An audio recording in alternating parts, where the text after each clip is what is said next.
Today, we're diving into The Pursuit of Happiness. Such a powerful film, and honestly, perfect for anyone trying to improve their English in a real-world emotional context. Yeah, and especially if you're prepping for job interviews in English.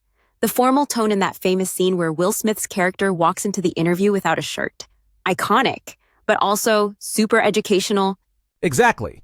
I mean, his language is so respectful but still real. Like when he says, "I was not aware of that, sir."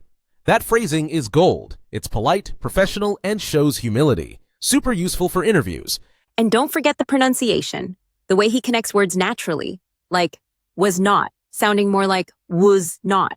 That's classic connected speech. If you're only learning from textbooks, you'd totally miss that. Right. And that's where movies come in. They help train your ears.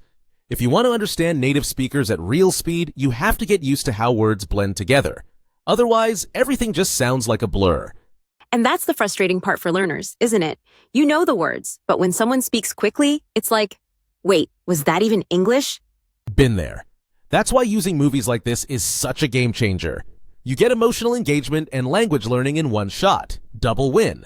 Yeah, especially when the story is this inspiring. I mean, Will Smith's character is literally homeless and still shows up for an interview. That scene teaches you more than language. It shows you mindset. Totally. And think about how much vocabulary you pick up. Words like internship, brokerage firm, resume, and idioms like to be behind on rent. They all show up naturally. And because you're watching them in action, they actually stick.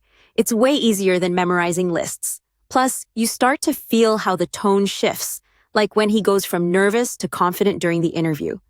Speaking of tone, his use of sir every few sentences is a great example of keeping formality while sounding genuine. That's a key skill in business English, and a lot of learners struggle to hit that balance. Also, his pauses. Did you catch that? He thinks before he speaks. That silence, it's okay. It actually makes him sound more thoughtful. English learners need to know. Silence isn't bad. Exactly. You don't need to rush your sentences. Even natives pause, especially in interviews. It shows you're processing and being intentional. So, if you're out there trying to improve your English for professional settings, seriously, watch this scene, watch it again, and repeat after Will Smith. That repetition locks it in.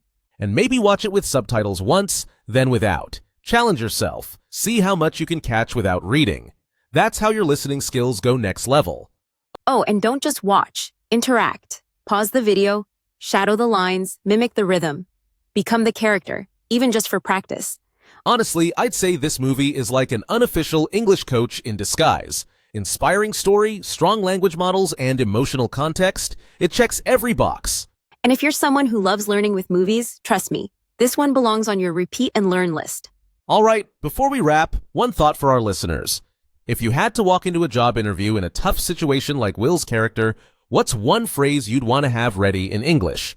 Great question. Think about it, practice it, and maybe write it down. That kind of prep is language learning. Catch you next time. And remember, don't just study English, live it.